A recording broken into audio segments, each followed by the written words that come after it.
Hello everyone, আমি সঞ্চিতা। আমার চ্যানেলে আবারও আপনাদেরকে অনেক অনেক ওয়েলকাম জানাচ্ছি। আশা করছি আপনারা সকলেই ভালো আছেন ও সুস্থ আছেন। আজ আমাদের মধ্যে নিয়ম আছে, সকালবেলা ওদের আগে প্রথমে স্নান সারতে হবে। তাও আবার ভাই এরকমভাবে স্নান করাবে। আগে তো টিনের চালের ঘর ছিল, সেই জন্য সেই টিনের চালের নিচে দাঁড়াতো, তারপরে স্নান হতো। আর ওদিকে আমাদের ঘরের সামনে তো প্যান্ডেল করা হয়ে গেছে। একমাত্র জেঠিমার ঘরের সামনেটাই এখানে ফাঁকা ছিল, সেই জন্য এখানে দাঁড়িয়ে স্নানটা সারলো। তারপর ভাই সোমাশ্রীকে কোলে তুলে নিয়ে ঘরে উঠবে। আর তারপর স্নান সেরে সোমাশ্রী এসছে যেখানে আমাদের আজকে রান্না বান্না হবে সেখানে। আজ যেহেতু বউ ভাতের রান্না শুরু হবে, তাই নতুন বউ এসে প্রথমে একটু ধূপ তেল সিঁদুর দেখাবে, একটু প্রণাম সারবে, তারপরে ওনারা রান্না শুরু করবেন। আর একটু পরে আমাদের ভাত কাপড়ের পর্বটি শুরু হবে। খুব সুন্দর একটা মুহূর্ত, যেখানে দুজন দুজনের মিষ্টি কিছু আবদার থাকে, সেই আবদারগুলো একজন আরেকজনের কাছে রাখা, সেগুলো পূরণ করা।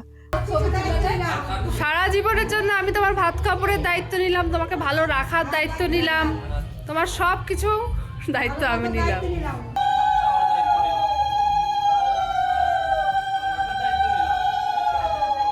আর কি কি আর কি কি তোমার সব ইচ্ছে পূরণের দায়িত্ব নিলাম আমি। তারপর বল, এবার তুই বল, তুই কিসের দায়িত্ব নিবি? আমি আমি সারা জীবনের জন্য তোমার যত দুঃখ সবকিছু ভাগ আমি নেব, ঠিক আছে? তোমাকে ভালো রাখবো, হবে আমাকে বলবে, যতটা পারবো সমাধান করবো। তোমাকে ভালো রাখার দায়িত্ব আমার। 100 বার বাবা। রান্না করে খাওয়াবো, ভালো করে আগে মার কাছ থেকে শিখে তারপরে তোমাকে রান্না করে খাওয়াবো। পরিবারের সবার দায়িত্ব আমার। ছোট মেয়েটিকে বাড়িতে আনলাম আমরা সবাই মিলে আমাদের দায়িত্ব করে। আর সেই ছোট মেয়েটি এখন দায়িত্ব নিচ্ছে পরিবারের সকলের। এটাই তো আমাদের কালচার, বলুন তো। আমরা একে অপরের দায়িত্ব নেব, তবেই তো আমরা ভালো থাকবো। শুধু একজনের দায়িত্বেই তো সবকিছু ভালো হয় না। একে অপরের প্রতি দায়িত্ব কর্তব্য যদি আমরা নিতে পারি, তবেই কিন্তু আমরা পরিবারের প্রতিটি মানুষ কিন্তু ভালো থাকবো। আমাদের সবার ভালো রাখার দায়িত্ব আমাদের সকলের নিতে হবে।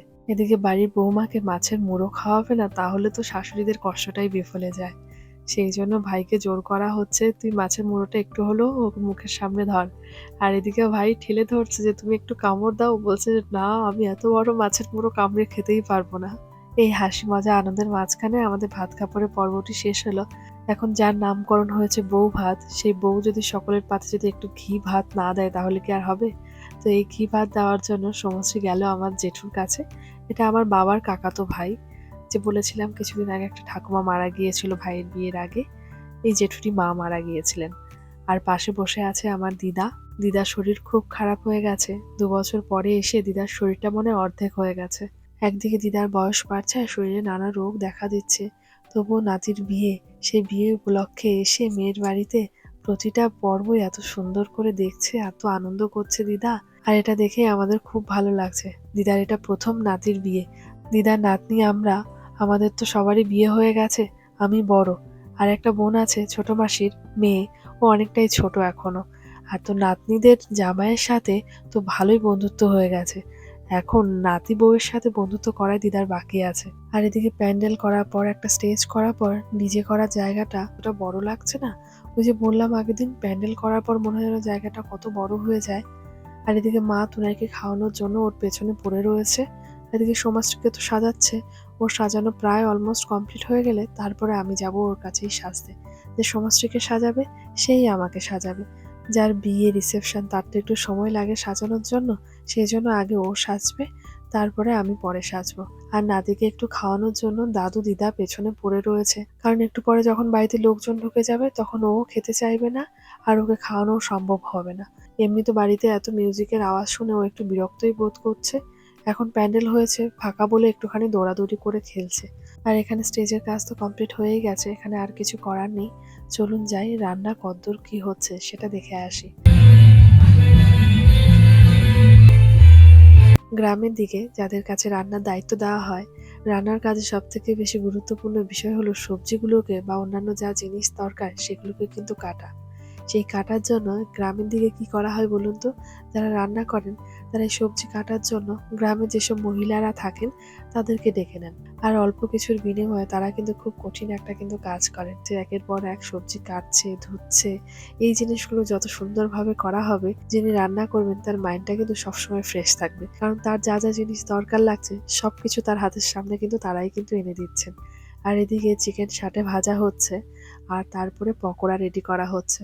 চিকেন পকোড়া খেতে মানুষ ভীষণ পছন্দ করেন। আগে আমার সময় যখন বিয়ে হয়েছিল তখন এইরকম চিকেন পকোড়া কফির পাশে রেখে দেওয়ার খুব একটা বেশি চলটা দেখিনি।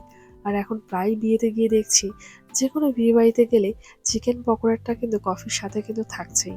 তো সেই জন্য চিকেন পকোড়াটাও রাখা হলো।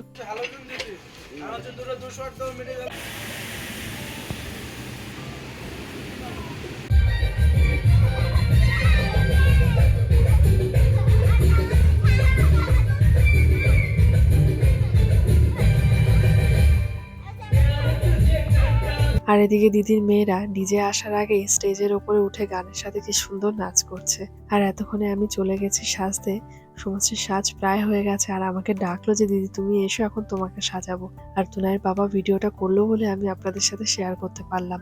এটা হলো একদম বাইরের গেটটা, আর এই গলি দিয়ে ঢুকেও একদম লাস্টের দিকে তো আমাদের বাড়ি। সেই জন্য পুরোটা গলিতে আর কেমন লাইট দেব, ভাই বললো এই লাইটগুলো দিলেই নাকি বেশি ভালো লাগে, সেই জন্য এই লাইট দিয়েই পুরোটা রাস্তাটা সাজানো হয়েছে। একবার ভেবেছিলাম জানেন যে চতুর্দিকটাও প্যান্ডেল দিয়ে ঘিরে দেব, কিন্তু এই যে সব মানুষজন বেরোনোর একটা সমস্যা হয়ে যাবে বাড়ি থেকে, সেই জন্য আর ওটা আর করা হলো না। আর এদিকে ডিজের লোকজন চলে এসেছেন, তারা বক্স যা যা জিনিস সেট করা তারা সবকিছু করে নিচ্ছেন এদিকে। আর এই যে দেখুন ফুচকা, বিয়ে বাড়িতে ফুচকা থাকবে না তা কিন্তু কখনোই হতে পারে না। এই ফুচকার জন্য যে ভাইটা এসছে সেও প্রায় সবকিছু গুছিয়ে নিচ্ছে, আর তার সাথে কফি তো রয়েছেই। এই ফুচকা আর কফি করা হলো, আর কফির সাথে তো দেখালামই আপনাদের পকোড়া রেডি করা হয়েছে। এই হলো এখন স্ন্যাক্সের আইটেম। আর এখন আজকালকার দিনে ফোনে সবকিছু পে করতে করতে আমরা কখনো ভাবতে পেরেছি যে ফুচকা খাবো তাও অনলাইনে টাকা পেমেন্ট করব? সেই দিনও এখন চলে এসছে বলুন। আর এদিকে তুনাকে এখনো রেডি করা হয়নি, আমি সেজে আসি তারপরে ওকেও রেডি করব আমি।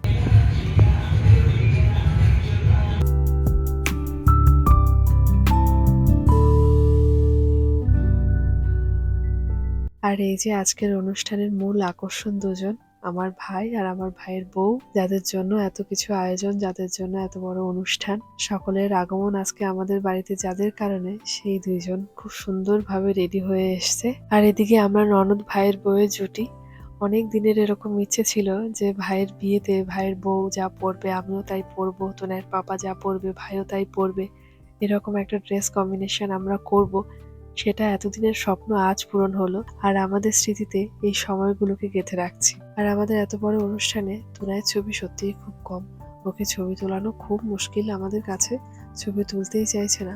চলুন গিয়ে দেখাই ফুচকার ওখানে কত লাইন, কখন ফুচকা খেতে পারবো জানি না, একের পর এক মানুষ যেভাবে ভিড় করছে। আমি বারে বারে আসছি, যখনই দেখছি এত লাইন, চেনা পরিচয় কেউ যখন থাকছে তার প্লেটে থেকে একটা করে ফুচকা খেয়ে আমি আবার চলে যাচ্ছি। ফুচকা ছাড়া বিয়েবাড়ি একদম অসম্পূর্ণই কিন্তু। আর ফুচকা খেতে গিয়ে যদি লাইনেই আপনি না দাঁড়ান তবে আর ফুচকা খাওয়ার প্রতি সেই টানটা আর সেই নেশাটা কিন্তু আসে না। আর এই যে এখানে পকোড়া রাখা হচ্ছে, পকোড়া খেতে তো মানুষ খুব ভালোবাসে, আর যখন সেটা গরম গরম হয় মানুষের খেতে কিন্তু আরো বেশি ভালো লাগে। আর এখানে আমার বাবু দাঁড়িয়ে আছে, যেন এখানে এসে যেন মানুষ না দেখে পকোড়া শেষ হয়ে গেছে, সেই জন্য বারবার প্লেট শেষ হওয়ার আগেই পাঠিয়ে দেওয়া হচ্ছে যেন প্লেটে এনে এখানে রেখে দেওয়া হয়। চলুন একে একে সকলের সাথে পরিচয় করাই। ওই যে সবুজ রঙের শাড়ি পরা যে রয়েছে সমষ্টির পাশে, ও হলো আমার যা। তার পাশে রয়েছে ওর দুই বোন, আর সবুজ রঙের পাঞ্জাবি পরা ও হলো আমার দেওর। আর ওর কোলেই রয়েছে আমাদের মাম্মাম। আর এই হলো আমার 3 জামাইবাবু। অনেকদিন পরে সকলের সাথে দেখা হচ্ছে। আর স্টেজে এইমাত্র যে উঠলো সে হলো আমার পিসির বড় মেয়ে, পিসতুতো দিদি। আর যে শাড়ি পরা রয়েছে ও হলো আমার জ্যাঠাতো দিদি। বিয়ের অনুষ্ঠান বলে সবার সাথে সেই রকম ভাবে গল্প করা আর হচ্ছে না, কারণ সব দিকটাতেই দেখতে হচ্ছে, কারোর সাথে কথা বলতে হচ্ছে অনেকদিন পরে যাদের সাথে দেখা হয়েছে।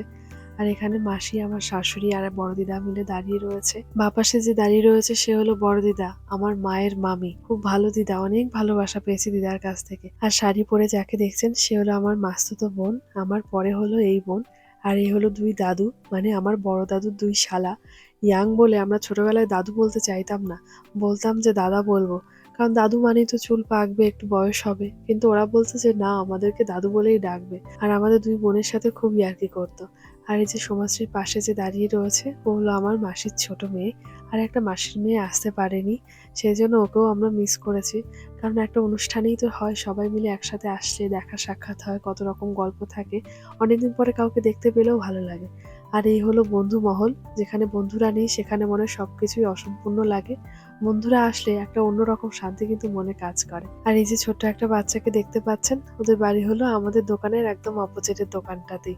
ওই বাড়ির ছোট কাকার মেয়ে হলো ও, একদম ছোট পুচকি একটা, সারাক্ষণ আমাদের দোকানে থাকে। আমরা বাড়িতে আসার আগেও মা যখনই ভিডিও কল করতো তখনই ম্যাক্সিমাম দেখতাম আমাদের দোকানেও বসে থাকতো। এই হলো ওদের পরিবার। এখন ওদের পরিবারের অনেকে এখানে নেই। আর এই হলো দুই দিদা, সমষ্টির দিদা আর আমার দিদা। আমি সমষ্টিকে বলি সব সময়, দিদাদের সাথে যতটা সম্ভব হয় সময় কাটানোর চেষ্টা করিস, কারণ এগুলি পরে স্মৃতি হয়ে থাকবে। কারণ ওনাদেরই শখ হয় বেশি নাতি নাতনির বিয়ে দেখার জন্য। আর এই হলো সমষ্টির মা আর সমষ্টির বোন রূপসা, খুব মিষ্টি করে সেজেছে আজকে দুজন। আর তিনজনকে এত সুন্দর লাগছে দেখতে। আর তার পাশে এসে বসলো আমার বাবা। আর আমার বাবুর তো একটু অধিকার আছেই বলুন, বেয়ানের সাথে একটু হাসি মজা করার জন্য। সেই নিয়ে ক্যামেরাম্যানও ভালোই মজা করছিল। আজকের এই সুন্দর মুহূর্তটা কিছুক্ষণ পরেই শেষ হয়ে যাবে, তারপরে সবকিছু রয়ে যাবে স্মৃতির পাতাতে। আর এই যে দেখছেন এক ফ্রেমে সবাই একসাথে দাঁড়িয়ে রয়েছে, এরা সবাই হলো একটাই ফ্যামিলি। তুনাইয়ের বাবার বন্ধু অলোকদা। বাড়ি আসার পর যদি সব থেকে বেশি কেউ খোঁজ খবর নিয়েছে, সে হলো অলোকদা। আমি একদম স্কুল লাইফ থেকেই অলোকদাকে দাদা বলেই ডাকি, আর ও আমাকে নিজের বোন হিসেবেই দেখে। আর ও হলো আমার ভাইয়ের বন্ধুর বউ। ওর তো ফ্রেন্ড সার্কেলটা বরাবরই খুব কম ছিল। আর যে ব্ল্যাক ড্রেস পরা, ও হলো আমার ভাইয়ের বন্ধু। ছোটবেলা থেকেই আকাশের সাথে ওর একটা বন্ধুত্ব আমি দেখে এসেছি। আর এই যে সমুদ্রের পাশে যে দাঁড়িয়ে রয়েছে, আর ও হলো ভাইয়ের বন্ধু। এই ক্যামেরা, ছবি, ভিডিও সবকিছু ওই করছে।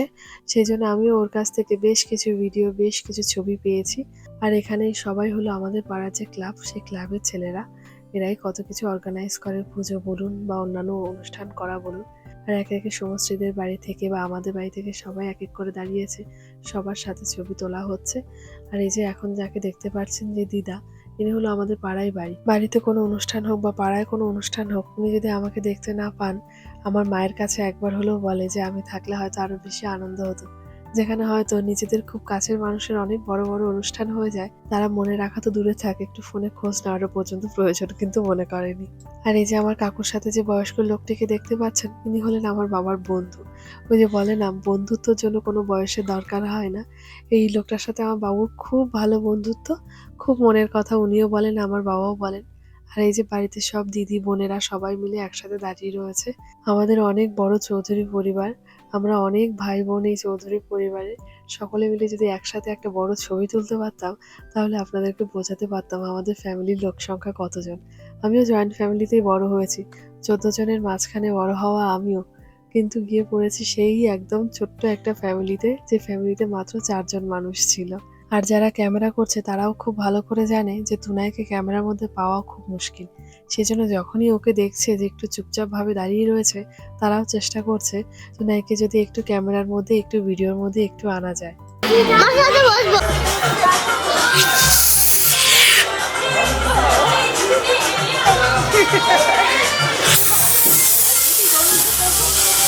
আর এদিকে সবাই চলে গেছে ডান্সের ওখানে, আমি এখানে রয়েছি।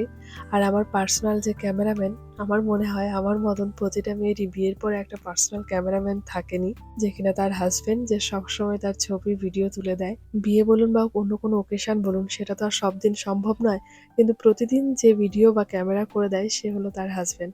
তুনাইয়ের পাপা আমার বেশ কয়েকটা ছবি একটু ভিডিও করে নিল। এখন আমি যাব ডান্সের ওখানে। আজ তো আমার ব্লগটিও এখানে এন্ড করলাম। লাস্টের পার্টি কেউ স্কিপ করবেন না। আমার ভাইয়ের রিসেপশন পর্বটি কেমন লাগলো আমাকে কমেন্টে জানাবেন। আপনারা যে কমেন্ট করেন তার রিপ্লাই দিতে আমার খুব ভালো লাগে। দেখা হচ্ছে আপনাদের সাথে পরের কোনো ব্লগে। ভালো থাকবেন সবাই, সুস্থ থাকবেন। দেখা হচ্ছে খুব শিগগিরই। Bye bye.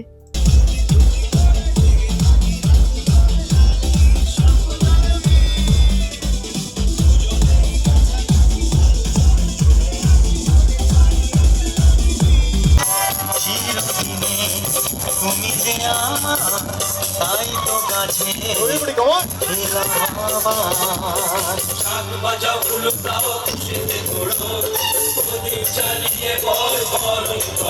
তুলে নিয়ে যাব যখন ভালোবেসেছি সাত পাখি শ্বশুর বাড়ি জিন্দাবাদ শ্বশুর বাড়ি জিন্দাবাদ শ্বশুর বাড়ি জিন্দাবাদ শ্বশুর বাড়ি জিন্দাবাদ ठंडी रात हो लेट्स गो टू पार्टी से ना अब वेट हो म्यूजिक चला दो शुरू करो पार्टी हम ये बोल पिला दो